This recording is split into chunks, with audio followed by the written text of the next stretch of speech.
और एक दिन का ऐसा काम था कि अब सब लोग खाकर सो गए, हमको खाना के लिए नहीं पूछा गया, हमारी तबीयत खराब थी और मैं छत पर गया। नमस्कार, प्रणाम, आपका स्वागत है हमारे YouTube चैनल गोपाल मिनी में। एक बार बहुत ही अच्छे कलाकार जिनका नाम है बब्बन जी।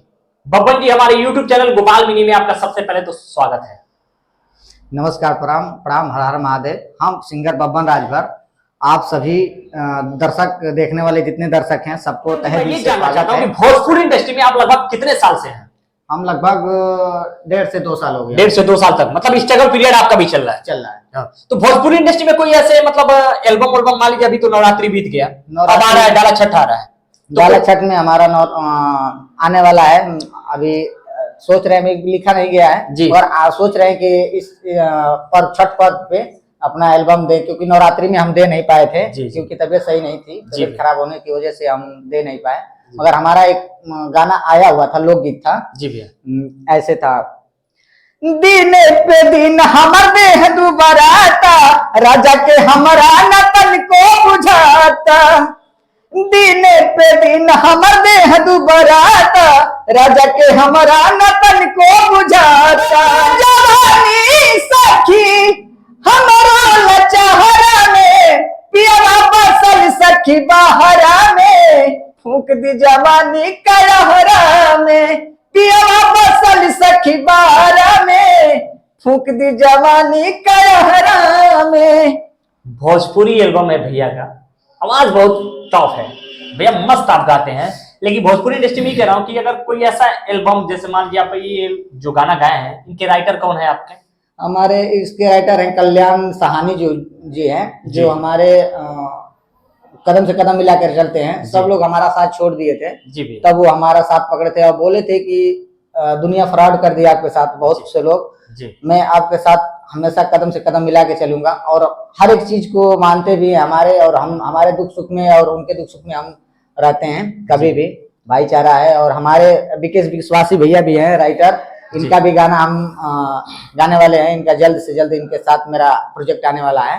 और बहुत अच्छे राइटर भी हैं, बहुत अच्छे गाना लिखते हैं, इनका गाना बहुत अच्छा, बहुत गाना बजा भी है, इनके दूसरे लोग कलाकार लोग गाए हैं जी। तो भैया का गाना हमारे साथ भी आने वाला है और भैया गाना हम गाने वाले हैं, बहुत अच्छा गाना लिखते हैं जी। तो यही सब है भैया। मैं ये कहता हूँ कि आपकी हेयर स्टाइल जो है ना, ये कसम से एकदम तगड़ा है भैया। ये हम काफी दिन से हेयर स्टाइल रखते हैं, ऐसे हमको मतलब अच्छा लगता है। और कहने का मतलब कि सर, लेकिन जब पढ़ाई पीरियड में भी हम ऐसे ही रखते थे, थोड़ा सा छोटा था मगर ऐसे ही हमारी हेयर स्टाइल। तो कोई घर परिवार के लोग नहीं कहते कि नहीं कहते हैं, मगर कहने का मतलब जब से हम सिंगिंग लाइन में उतर गए तब से मतलब घर पे ज्यादा टोके टोकी नहीं होता है कि मतलब क्यों ऐसे हेयर स्टाइल रखते हो, क्यों ऐसा करते हो। तो प्रोग्राम भी करते हैं भैया? अभी प्रोग्राम नहीं सोच रहे प्रोग्राम करने के बारे में, क्योंकि इनवाइट है हमको पटना यूनिवर्सिटी से, वहाँ पटना हमको जाना है पटना, मगर तबीयत खराब हो गई थी, इसकी वजह से हम जा नहीं पा रहे हैं।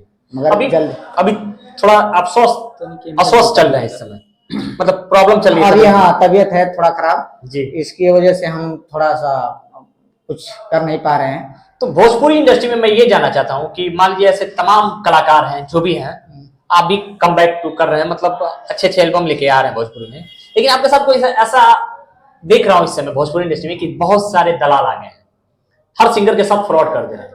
तो कोई ऐसा आपके भी साथ घटना हुआ है? मेरे साथ तो बहुत बड़ा घटना हुआ है जी भैया। मैं आपको बताऊंगा तो आप कहेंगे कि ऐसा क्यों किया सब।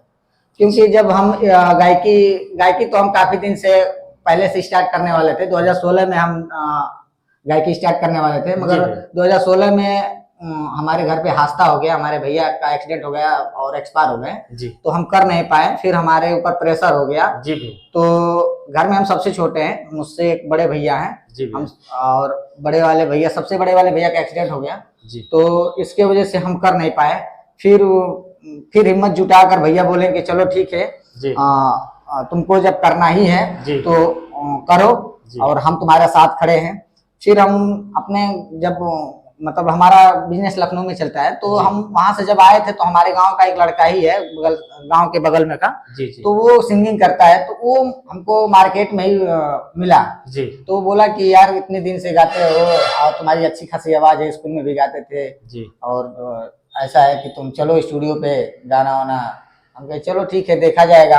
जी तो माना नहीं, हमको लेकर चला गया। जी। जब स्टूडियो पे हम गए, जी। जेबी प्रोडक्शन स्टूडियो है मणैया चट्टी जी मऊ, तो वहां पे गए तो वहां पे हमको जमा नहीं, थोड़ा सा रेट अलग- हाँ जी, मतलब अलग- ज्यादा मांग हो गया। जी। पहली बार गए थे तो हमको कुछ मालूम नहीं था कि कैसे क्या होगा। यही होता है हर कलाकार के तो साथ कि मतलब फिर- नए देखते हैं तो फिर करते वहां हैं। जी वहां से हम चले आए, फिर हम जी। वहां नहीं गए। जी। फिर उसके बाद हम एक गुरु जी हैं, क्या नाम है कि गाजीपुर डिस्ट्रिक्ट में, जी। वो फोन किए, हमारी आवाज सुने, जी। फोन किए, कहें अपने आप को तुम धोखा दे रहे हो, जी इतनी अच्छी खासी आवाज लेकर तुम और गायकी करो, जी हम साथ तुम्हारा साथ देंगे। तो हमारे लिए वो गाना लिखे थे, तो हम जाकर गाजीपुर से एक गाना किए थे। उसके बाद जब हम वहां से आए थे जी तो वही लड़का जो हमारे गांव के बगल में का है, विजय राजभर, जी जी वो लड़का हमको बोला कि एक स्टूडियो है वहां से चलो देखा जाए। जी। बार बार फोन करते थे कि इतना पैसा कम है, तो हम पैसा देते गए लखनऊ से। जी मतलब लखनऊ से टोटल पैसा हम 11,000 रुपये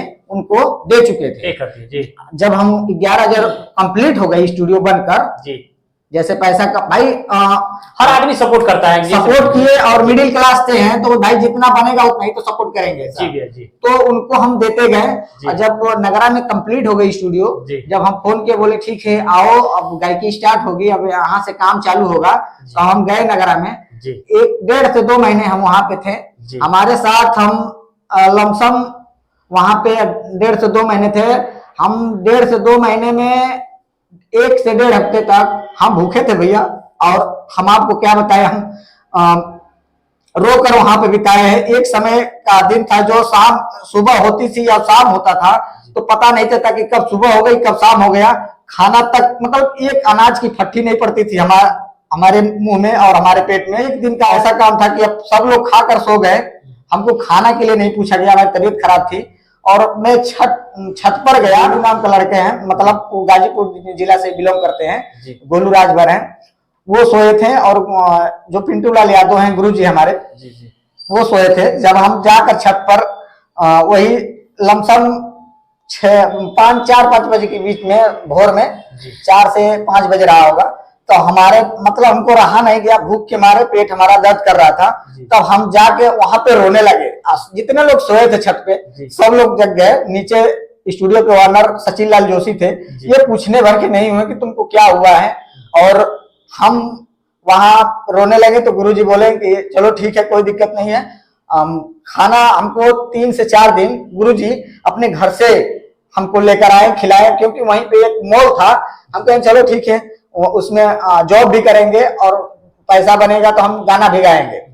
और उनके चैनल से सचिन लाल जोशी एक ट्रेंडिंग रिपोर्ट म्यूजिक चैनल खोले थे। 1.5 महीने के बाद कॉल किए तो बोले क्या बोल रहे हैं कि आप नगरा में थे और नगरा आपको रूम का किराया है और खाना है पीना है, मतलब जो भी कुछ हो तमाम चीजें तमाम मतलब सब कुछ काट लिए थे, सब कुछ का हिसाब कर लिए थे। फिर हिसाब करने लगे। हम पे ऐसा है कि हम ज्यादा बात नहीं करते हैं। 5,850 रुपए जो है कि हमारे मेहनत का पैसा है और हमारे भैया का पैसा, मतलब परिवार का ही पैसा है और हमको दिए हैं और हम खून पसीने का पैसा है, हम छोड़ रहे हैं उसको। हम ज्यादा बात नहीं करना चाहते हैं, आप रख लीजिए, उससे हमारा कोई बनेगा बिगड़ेगा नहीं। हमको गाना होगा, हमको तमाम जगह है गाने के लिए, कोई दिक्कत नहीं। हमको जब हमारे अंदर हौसला रहेगा तो कोई रोक नहीं पाएगा। ठीक है, हम इसलिए उसके बाद हम फोन ही करना बंद कर दिए। और उसके बाद जब हमारी गर्लफ्रेंड की बात थी तो वो ये बार बार टारगेट करता था, फोन करता, वो बोलती थी कि आप क्यों फोन कर रहे हैं। ये हमारे पास वो फोन करके झगड़ा करती थी मुझसे कि आप कहाँ बात करते हैं। हम कहाँ बात के, आप मतलब कहने का रीजन ये है कि झगड़ा लगाने वाला काम वो बंदा कर दिया। हाँ, और आपसे उनसे मतलब जो भी हो आप लोग दोनों की दोस्ती तोड़ना चाहता था, कहने का रीजन है। लेकिन वो गर्लफ्रेंड आपकी सच्ची थी, आपका ट्रू लव था, वो आज भी आपके साथ है ना? है, साथ में है, मगर जब जानते हैं कि जब लेकिन अपरंतु हो जाता है ना, थोड़ा सा कहीं भी अगर फर्क हो जाता है। ये मेरे बहुत ही अजीज मित्र हैं और विकेश विश्वास, क्योंकि हम भैया हम बता दें आपको कि हम बहुत दिल के सच्चे हैं।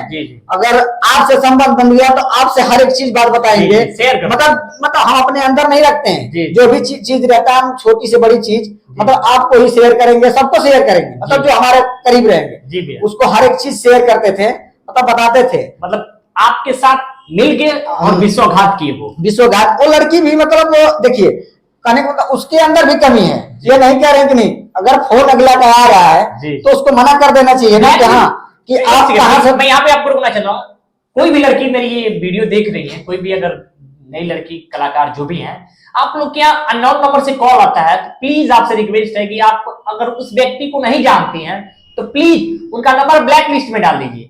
हर सिस्टम हर मोबाइल में आता है। बंदा आज के डेट में कोई भी अपने आप को बड़ा बहुत उद्योगपति हो या बहुत ही आज के डेट में ज्यादा सिम नहीं खरीद पाएगा, 1 से 2 3 से 4 बहुत 5 कर देगा, तो आप ब्लैक लिस्ट में डाल दीजिए और उन ऐसे फ्रॉड लड़कों से आप बचिए। जो भी लड़की हैं, जैसे भैया के साथ धोखा हुआ है और आप इनके प्रति आप मेरी वीडियो देख रही होंगी, तो भैया एकदम सच्चे इंसान है, बहुत ही मजे खिलाड़ी है, मस्त इंसान है। आप इनको गलत समझ रही होंगी, ये गलत इंसान नहीं है, बहुत ही अच्छे हैं। आप इनके साथ जुड़े रहिए। मेरे कहने का मतलब यही है, आपका क्या मैटर है आप लोग बैठ के सॉर्ट आउट कर लीजिए। मेरे कहने का रीजन है, मेरे इंटरव्यू में लाइव इनका इंटरव्यू लेने का रीजन यही है कि आपका क्या मैटर है। जो भी भाई इनके साथ फ्रॉड किए हैं, जो भी इनके साथ चीटिंग किए हैं, आपका क्या मैटर है, आप बैठ के सॉर्ट आउट कर लीजिए। मस्त रहिए, खुश रहिए, मिलते हैं नेक्स्ट वीडियो में, तब तक के लिए हर हर महादेव।